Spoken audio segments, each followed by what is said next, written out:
బులెటిన్లో breaking news చూస్తున్నాం. TRS ఎమ్మెల్యేలతో ప్రగతి భవన్ గులాబీమయంగా మారింది. సీఎం నుంచి పిలుపుతో కాబోయే మంత్రులు ఒక్కొక్కరు ప్రగతి భవన్ కి చేరుకుంటున్నారు. రేపు ఉదయం 11:30 రాజ్ భవన్ లో మంత్రులు ప్రమాణ స్వీకారం చేయనున్నారు. కొత్త పాత కలిపి 8 నుంచి 10 మంది దాకా మంత్రివర్గం ఉండవచ్చునని సమాచారం. 4 మాజీ మంత్రులు, 5 కొత్తవారు ఉండవచ్చునని అంచనా వేస్తున్నారు. వారిలో ఈటల, జగదీష్ రెడ్డి, ఇంద్రకరణ్ రెడ్డి, తలసాని. కొత్త మంత్రుల్లో సింగిరెడ్డి నిరంజన్ రెడ్డి, శ్రీనివాస్ గౌడ్, వేముల ప్రశాంత్ రెడ్డి, ఎర్రబెల్లి దయాకర్ రావు, కొప్పుల ఈశ్వర్. మహిళల్లో అజ్మిరా రేఖా నాయక్ అవకాశం దక్కవచ్చునంటున్నారు. ఈ నెల 22 నుంచి అసెంబ్లీ సమావేశాలు ప్రారంభమవనున్నాయి.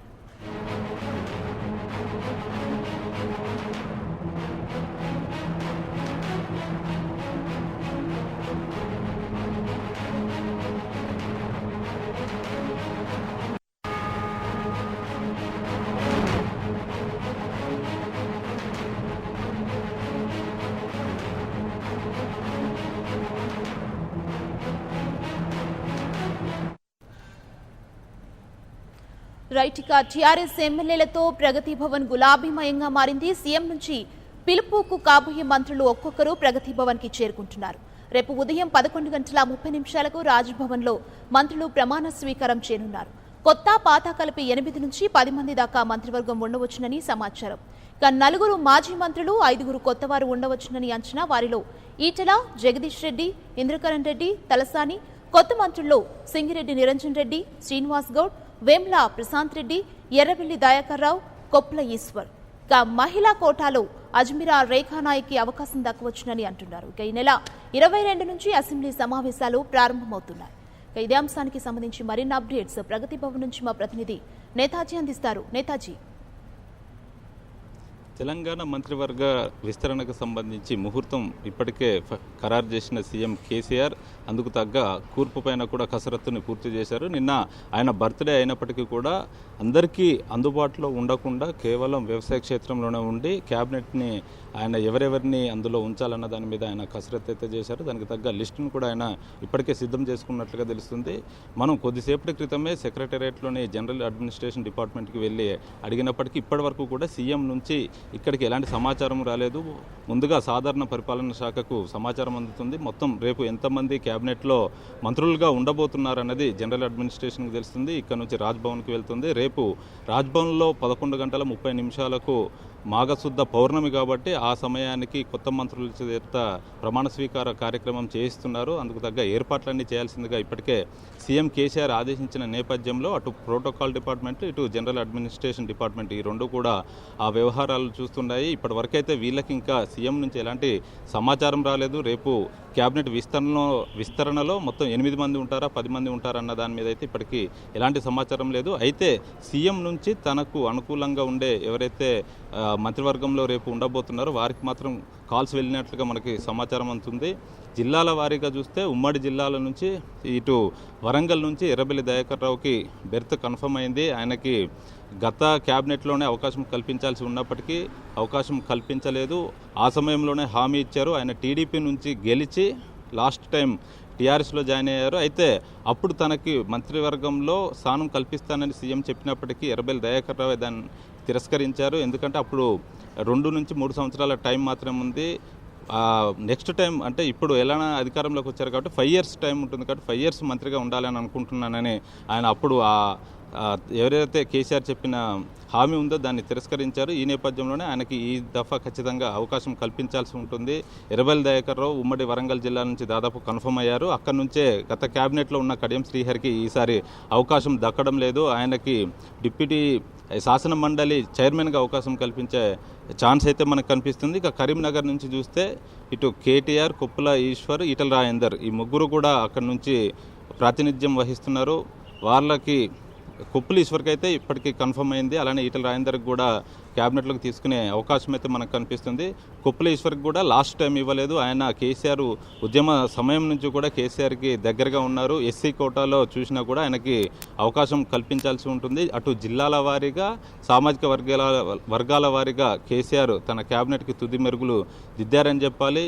ఈ రకంగా చూస్తే కొప్పుల ఈశ్వర్కి అక్కడ కన్ఫర్మ్ అయింది. అలానే ఈటెల రాజేందర్కి సంబంధించి ఈ దఫా క్యాబినెట్ విస్తరణలో ఉంటుందా లేకపోతే లోక్సభ ఎన్నికల తర్వాత మంత్రివర్గ విస్తరణలో అవకాశం కల్పిస్తారన్నది మాత్రం వెయిట్ చేసి చూడాలి. ఇక నిజామాబాద్ నుంచి చూస్తే ఇప్పటికే అటు పోచారం శ్రీనివాసరెడ్డిని స్పీకర్గా తీసుకున్నారు కాబట్టి వేముల ప్రశాంత్ రెడ్డికి అవకాశం అక్కడ దక్కబోతుంది. వేముల ప్రశాంత్ రెడ్డి మిషన్ భగీరథ వైస్ చైర్మన్గా కూడా వ్యవహరించారు. అలానే సీఎంకి అత్యంత సన్నిహితుడు, కేటీఆర్కి కూడా దగ్గరగా ఉంటారు కాబట్టి వేముల ప్రశాంత్ రెడ్డికి ఈసారి అవకాశం కల్పించబోతున్నారు. ఇక హైదరాబాద్ నుంచి చూస్తే మాత్రం గత క్యాబినెట్లో మహమూద్ అలీ, నాయన్ నరసింహారెడ్డి, పద్మారావు, తలసాని ఉన్నారు. ఇప్పటికే మహమూద్ అలీని క్యాబినెట్లోకి తీసుకున్నారు. ఆయన్ని హోంమంత్రిగా కూడా అపాయింట్ చేశారు. ఈ నేపథ్యంలోనే నాయన్ నరసింహారెడ్డి, పద్మారావు అలానే తలసాని శ్రీనివాస్ యాదవ్ ఈ ముగ్గురు పోటీలో ఉన్నప్పటికీ కూడా కేసీఆర్ కేవలం బీసీ సామాజిక వర్గంలో బలమైన నేత తలసాని శ్రీనివాస్ యాదవ్ కాబట్టి ఆయనకి వైపే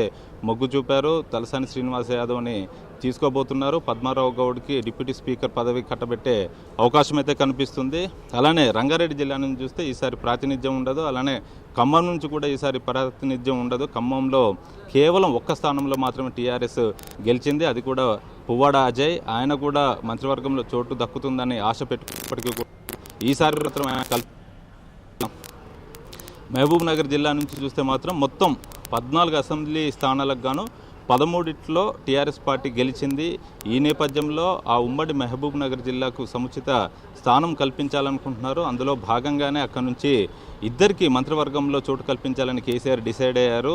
అందులో సింగిరెడ్డి నిరంజన్ రెడ్డి ఆయన మొదటి నుంచి కూడా కేసీఆర్కి దగ్గరగానే ఉంటూ వస్తున్నారు. గత క్యాబినెట్లో ఆయన లేనప్పటికీ కూడా గత ప్రభుత్వంలో మాత్రం ఆయన ప్లానింగ్ బోర్డు వైస్ చైర్మన్గా కూడా వ్యవహరించారు. లెక్కల్లో బాగా దిట్ట అని కూడా కేసీఆర్ అంటూ వస్తారు కాబట్టి సింగిరెడ్డి నిరంజన్ రెడ్డి ఈసారి వనపర్తి నుంచి గెలిచారు. ఆయనకి స్థానం కల్పిస్తున్నారు. అలానే ఉద్యమ సమయంలో గెజిటెడ్ అధికారుల సంఘం నుంచి శ్రీనివాస్ గౌడ్ మొత్తం ఉద్యమంని నడిపించారు. కేసీఆర్కి దగ్గరగా ఉన్నారు కాబట్టి ఈసారి శ్రీనివాస్ గౌడ్కి కూడా ఆయన స్థానం కల్పించబోతున్నారు. ఇంకా నల్గొండ జిల్లా నుంచి చూస్తే జగదీష్ రెడ్డి కన్ఫర్మ్ అయ్యారు. జగదీష్ రెడ్డి కేసీఆర్కి అత్యంత సన్నిహితుడు. రెడ్డి సామాజిక వర్గం నుంచి చూసినా కూడా ఆయనకి ఎలానా ఇవ్వాల్సి ఉంటుంది. అలానే అక్కడి నుంచి గుత్తా సుఖేందర్ రెడ్డి కూడా పోటీలో ఉన్నప్పటికీ ఈసారి జరిగే మంత్రివర్గ విస్తరణలో ఆయనకి ఛాన్స్ లేదనే మనకి సమాచారం అందుతుంది. నెక్స్ట్ టైం అంటే పార్లమెంటరీ ఎలక్షన్స్ అయిన తర్వాత మంత్రివర్గ విస్తరణ ఉంటుంది కాబట్టి మిగిలిన మంత్రులు ఎవరైతే ఉంటారో అందులో వీరందరికీ కూడా ఆయన స్థానం కల్పించబోతున్నారు. ఇక ఆదిలాబాద్ నుంచి ఇంద్రకరణ్ రెడ్డికి కన్ఫర్మ్ అయింది. ఆయన గత క్యాబినెట్లో ఉన్నారు. అదే ఉమ్మడి ఆదిలాబాద్ జిల్లా నుంచి జోగురామన్ ఉన్నప్పటికీ కూడా ఆయనకి ఈసారి అవకాశం లేదు. ఇక మెదక్ జిల్లా నుంచి హరీష్ రావు, పద్మా దేవేందర్ రెడ్డి పేర్లు వినిపించినట్టు కూడా ఈ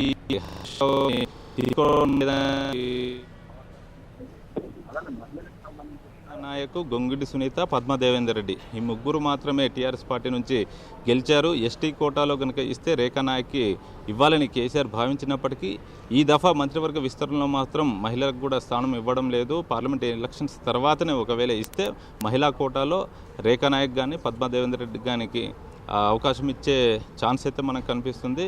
ఇక ఎవరైతే ఈ మంత్రి పదవులు ఆశించి మంత్రి పదవి దక్కకుండా ఉంటారో వారికి వేరే ఇతర పదవులు అంటే ఈక్వల్ క్యాబినెట్ హోదా కలిగిన పదవులు ఇవ్వాలని కేసీఆర్ భావిస్తున్నారు. అందులో భాగంగానే పార్లమెంటరీ సెక్రటరీలను నియమించాలని ఇప్పటికే కేసీఆర్ నిర్ణయించారు.